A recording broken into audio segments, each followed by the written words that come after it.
But to get back up here tonight, I'm way out of my comfort zone. You know, it's sometimes as a Christian, as a person sitting in a pew, in a song service, a prayer service, whatever part of the service it is, if God is pushing you to step out, you may be the key to that service. You know, you might sit and, good Lord's, like I said, telling you to go pray for Brother Barry, and you're debating and arguing and all that nonsense. And then on the way home in the car, you're like, man, that was a dead service. Spirit didn't move. Wonder why. You wouldn't move. You know what? There's been services that were kind of quiet until one sister would go across the church and pray for the other sister, and the Spirit would fall, and it would work its way up through, all around through the church. Because that one individual decided, I'm not that comfortable here. I'm not comfortable where I'm sitting. You know, as a Christian, I don't want to be comfortable anymore. You know, like I said, I just, it's one of them things sometimes when God's trying to push you into a role and you're arguing with him, and it's like, no, I don't want to go into that role. Well, you wind up kind of like Jonah. He's saying, go preach. Go preach. He went swimming. Yeah, took a whale and was lunch. You know, there's part in there where he's crying out from the belly of hell, I think is how it's worded. Could you imagine that comfort zone? Because he's, 3 days? In there being digested, all the smell. And I'm here to tell you, if the Lord is pushing you to do something, it doesn't matter how hard you balk at it, buck back, you're going to do it eventually. Unfortunately, sometimes you're the key to a service that may have touched someone's illness. Now, God can heal them, but he wants you to be obedient. He wants you to get out of that comfort zone. Now, I don't know how you think of me as a preacher, and I really don't care. I'm just to that point, being honest. Because it's Brother Bobby's fault that I'm up here. But the first time I got up and preached, that was rough, getting out of my comfort zone, getting up and, you know, and I tripped over my own tongue and all that junk. But you know, the more you step out of that comfort zone, the more you do what the Lord's nudging you to do, the more you grow as a Christian. Or you can sit in the nice soft pew, twiddle your thumb, gain absolutely nothing as a Christian in your walk, be an absolutely useless help to Brother Bobby. You know, and like I say, a lot of times I preach to myself. Because it's something I know. I know me pretty good. I know me better than my wife does. You know, it's one of them you can sit and balk at everything good Lord's trying to do, get you to do, or you can step out in that role and shine. You know, church we'd went to before, we were kind of the youth pastors. And I'm artistic somewhat. And so any little thing we do, a play, skit, down the line, Liz will come to me and say, I need you to build me this when you need it. July 15th. July 10th, she's like, you going to build this? Get off me. I'll get it built. But it was something I didn't want to do. I could do it. But my heart wasn't in it. Good Lord gave me a talent to do it, but I didn't want to do it. So I'd procrastinate. And then, well, that got that hornet's nest stirred up back there. I can pick on her. You guys don't have to ride home with her. But that caused trouble because I didn't want to do it. I was balking at what the good Lord wanted me to do. You know, sometimes people will have a talent and they will sit and pray, oh, Lord, give me something to do. Well, do it. What, Lord? Well, you can sing. Oh, Lord, let somebody else sing. I can't sing. What do you want me to do, Lord? Sing. But, Lord. Or, and a lot of times in my life, in cases, it'd be, Lord, what should we do? Should we do this? Or should I do this? Do it. Lord, I don't know what you want me to do, but should I do this? Do it. Lord, if it's your will that I do it, let Brother Barry come to church tomorrow wearing a pink and blue polka dotted suit with one of them feathers sticking out of his ball cap. Oh, hey, there's Brother Barry in that suit, but he ain't got the feather. Lord, what do you want me to do? Do it. I know I'm being ridiculous, but I don't know about y'all, but that's the way I am. I don't want to step out and be seen. I mean, it's that simple. You know, like I said, sometimes in a service that all you would have to do is just, the waters are churning. And all that God is asking you to do is just step out and touch someone. Get a hold of them. Get a hold of God for them. But yet, as a Christian, we just want to sit and lean and pull on our beard. I'm sorry. I okayed picking on him before I come up here. Now, if Brother Barry and Brother Gale are offended, I apologize. I should have asked, but, and I mean, I know I'm being exaggerant in some of the examples I'm using, but that's, like I said, I don't know that about y'all, but that's the way I am. That's something I need to do better with. You know, church wants to grow. If God tells you to go to the little trailer over here behind the, what do they call that fancy building? Pavilion. I think there's one back there. But if there ain't, the house behind the pavilion, if God tells you to go over there and witness to that family, do it. Don't sit and argue with him. Step out. You know, sometimes I've been in church services that up here is on fire. You can feel the Holy Ghost churning through your veins, and it's like you think if you step off here that it's going to be absolutely nothing.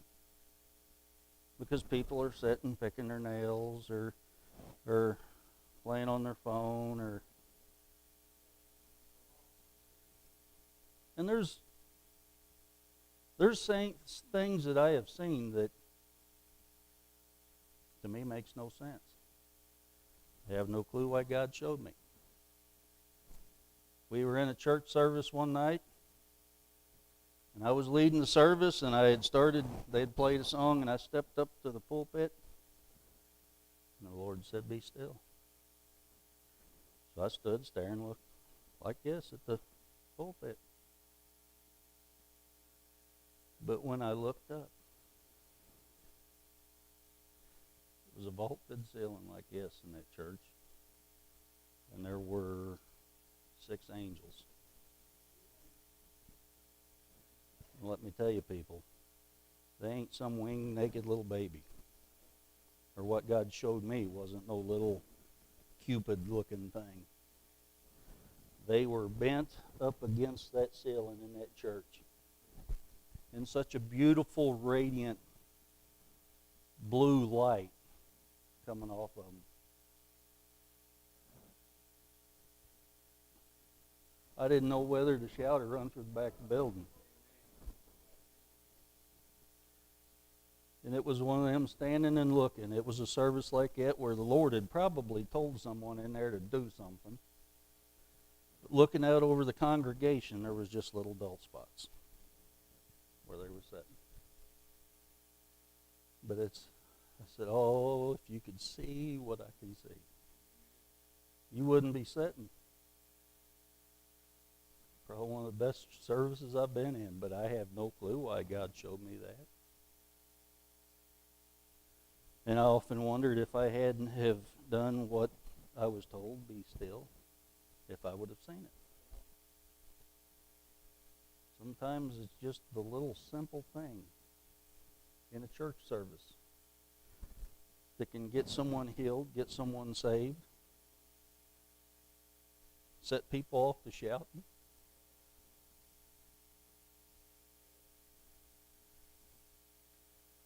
Like I said, I preach to myself a lot. You know, I'd sit and try to figure out a message, and sometimes it's just a random, just fried mess in my brain. Had one time, the scriptures that God gave me didn't make any sense whatsoever. Until I got to church that night, and there was a young man that asked the pastor, "Can I preach? I got a message." And he looked at me and said, "Okay, you can, it ain't going to affect me none." So the young man, he's like, "You go first." I was like, no, you go. And when he stepped up, he read his message. It wasn't no snorting, breathing, fire, stomping, speaking in tongues sermon. But he had done what God had told him to. But after that, looking out at the crowd, my message made sense. It's sad to say, but it did. Because the scriptures I had God had given me praying were about backbiters. And I don't remember the scriptures exactly, but that young man had a fro. Well, poor kid, his hair was just frizzy curly, and I think that night he had a little mohawk cut in it. But because of the way he appeared, people didn't want him to get up and say something. But he felt that urge to preach. Like I said, afterwards, mine made sense. But I don't ever want to be one of them people that will squash someone. Brother Mike knows I was picking on him, and I do not mean any disrespect, because his clothing does not affect how he preaches. His looks don't affect. But so many times, you can have someone make a comment off out to the side. And if you have someone that is struggling with stepping out of that comfort zone, it can do so much damage. But in your walk as a Christian, if God is telling you to do something, by all means do it. And if you don't do it, and there's repercussions, don't get mad at God. Because if you're thinking, "Oh, He ain't going to do nothing to me if I don't obey Him and do what I'm supposed to." Did you ever hear a story about Jonah? Like I said earlier, he went swimming and then got ate. I mean, God didn't kill him, but at one point he wished he was.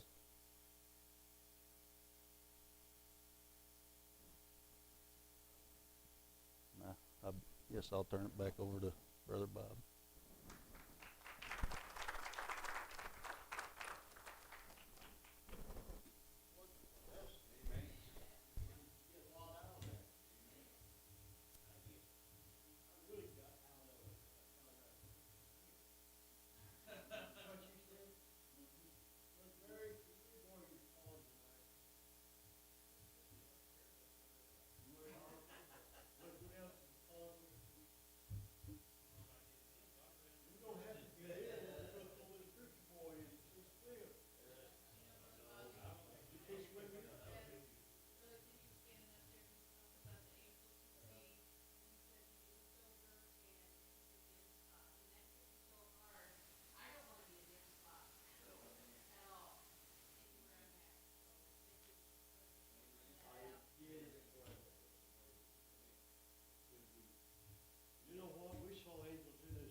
gotta get it for her. I'm hungry. I'm going home.